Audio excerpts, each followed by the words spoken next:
ఏం చేస్తున్నావు అన్న? ఆడు వచ్చాడంటే పెద్ద తలవపరా వచ్చేసాడు రాడు. ఏం చేస్తున్నావు అన్న? నువ్వు అప్పుడు ఏమో అన్నావు కదన్నా, ఈ ఫోన్ ఇచ్చేస్తాను. ఆ ఫోన్ నాది. తెలుసు, ఏమో చేస్తే ఇచ్చేస్తావన్నా. నీ ఏజ్ ఎంత? జస్ట్ 11 years కి నీకు ఐఫోన్ ఎందుకు? డమ్మీ ఫోన్ ఇస్తా చెప్పు. డమ్మీ ఫోన్ అసలు ఫోన్ ఎందుకు నీకు? నాకు ఇప్పుడే ఫోన్ కావాలి అన్నా. ఇవ్వకపోతే నీ ఫాలోవర్స్ మీద అన్నా. నీకు ఫాలోవర్స్ లేరురా.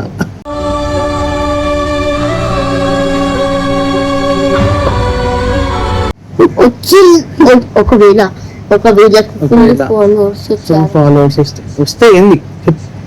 వస్తే వాళ్ళు కూడా అంటారు నీకు ఫోన్ వద్దని. దెబ్బ మీద దెబ్బ. గాయ్స్ మీరే చెప్పాలి, నాకు ఫోన్ కావాలా వద్దా? వద్దు. అది అవదమ్మా. కాదు, మాకు కావాలి. వద్దు. నేను నిన్ను విపరీతంగా ప్రేమించానన్నా. 4-5 సార్లు ప్రేమిస్తా అన్నా అనుకో, 5వ ఇప్పుడు ఈ ఫోన్ మన ఫాలోవర్స్ చెప్తారు తీసుకోవాలి వద్దా అని. సెంటిమెంట్ ఫోన్ రా, నేను ఇవ్వలేను. దాన్ని దీన్ని కింద పైన పెట్టి నన్ను ఇబ్బంది పెట్టాలి. ప్లీజ్ అన్నా. ఫోన్ వాడద్దు. ఫోన్ వాడితే కూడా పోలీసు వాళ్ళు వచ్చి తీసుకెళ్ళిపోతారు. అంతేది పప్పలేదు రా అన్న. నేను మరీ అంత ఎదవలా కనపడుతున్నారా?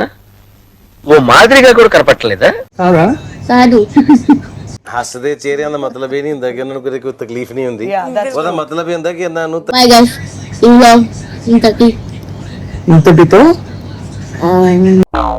చెప్పు సమాప్తం. Bye bye.